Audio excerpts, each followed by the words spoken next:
All right, let's talk about after repair value, or ARV, and why all ARVs are not the same. So you may say, Mark, what are you talking about? Why would there be different ARVs for the same property? And that's a great question. So let's dive in right now. So first of all, ARVs can be quite a bit different. On the order of 5% to 10% different, I've seen, based on who is doing the rehab, but more specifically, what exactly they're doing for the rehab. So, for example, a really great experienced rehabber already knows the areas to focus on that are going to drive the most value on ARV. So, for example, kitchens and bathrooms and quality high end finishes on those types, as long as the neighborhood supports it. Okay, whereas a less experienced rehabber may not just do as good quality as work as that other more experienced rehabber. So when I'm factoring in ARV for a property, I'm also factoring in the experience and the skill of the rehabber. And so if you're relatively new, I'm going to discount your ARV just a little bit. If you're really experienced and you know what you're doing, then I'm going to look really closely at the ARV you're giving, maybe even increase it a little bit, or at least accept what you're sharing with me. Okay, so ARVs, not all ARVs are the same, and it's important that you understand that. Okay, so let's talk a little bit about where you can earn some instant credibility with your lender right from the get-go, and that's to be a little bit conservative on your ARV, but more importantly, show a process that you followed, a logical process to arrive at an ARV, and support it with actual data and information. So nothing makes me happier as a lender than when I get a loan request from someone, and right in there is the comparable sold and justification for the ARV that they're quoting for me. Makes my job easier, number one, but it also, more importantly, shows that the borrower knows what they're doing. Okay, so I instantly get some credibility from the borrower in that case. So, a couple of things that I like to see in ARV calculations. Number one is just true comparables. So, number one, got to be in the same town. So, when I see ARVs or comps from a different town altogether, that just instantly is a red flag. All right. So same town, same type of property. So if it's a multifamily, obviously it should be of another multifamily.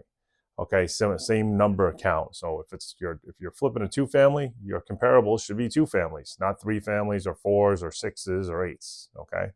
Um, if it's a single family, it should be the similar type of property. So if you're looking at flipping a raised ranch, then your comps should be raised ranches wherever applicable. Um, and then square footage. You want to have a similar type property. So if you're flipping, say, a raised ranch that's 4 bedrooms, 2 baths, then your comps should be similar.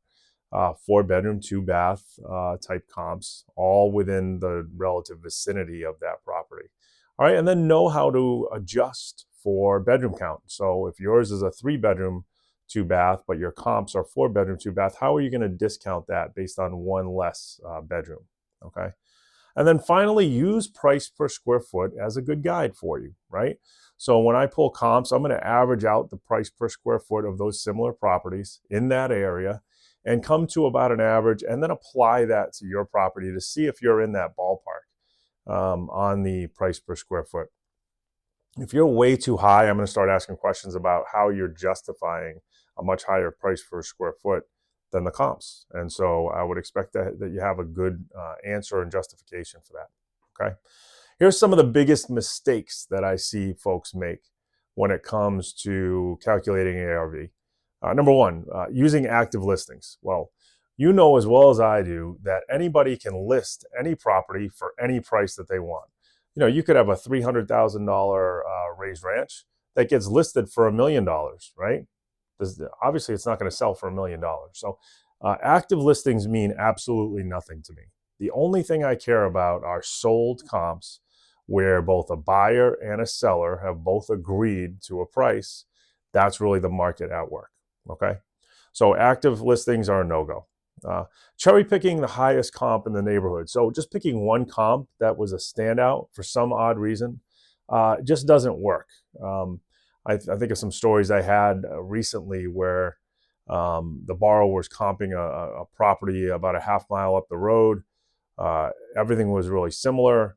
But it was the only one. It was a complete outlier when there were three other properties that were much lower in sold price.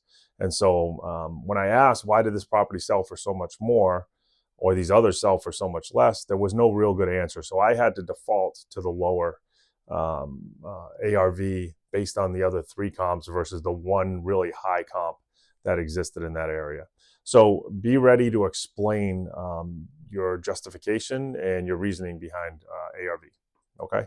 Um, Crossing neighborhoods and school districts. As you know, in these neighborhoods, especially in New England, things can change dramatically from one block to the next.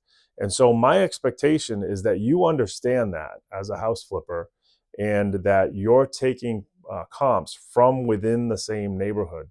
And it can be a little deceiving sometimes because, or difficult to ascertain which neighborhood these properties are in. But that's part of your job as a house flipper, is to know that the defining lines between these neighborhoods. One good tool to help you with that is school districts, right? So oftentimes values will change dramatically between two very different school districts in a town. And so you should understand where that dividing line is regarding school districts, okay? And then lastly, the renovation quality. We touched on this earlier, but knowing what the going standard is in your neighborhood for finishes. So what a typical kitchen rehab looks like, and not overdoing it. So trying to outpace the market just because you did a higher quality renovation on a kitchen doesn't necessarily mean you're going to achieve that number, because that market's going to hold you back a little bit. And vice versa, it's going to, or more coincidentally, it's also going to cost you more on your rehab budget, and you're just not going to get the return on investment that you're hoping for. I've been guilty of that myself, from doing flips and trying to push the market, and learn the hard way that it just doesn't work. Renovation quality is the last one. All right.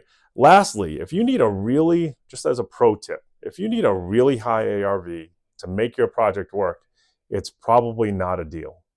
All right. I just want you to think about that for a second, where if you're really stretching to try to justify your ARV, then probably not a deal. So keep that in the back of your mind. Let's not get emotional about these deals and really want it too bad. Your job is to be able to make money in the end on these flips for all the work and energy and risk that you're taking. And so be conservative on your ARV calculation. If you have any questions on ARV, or you just want to talk about it, just reach out to me. You can go to my website or give me a call, and I'm happy to discuss it with you. And I hope this helps.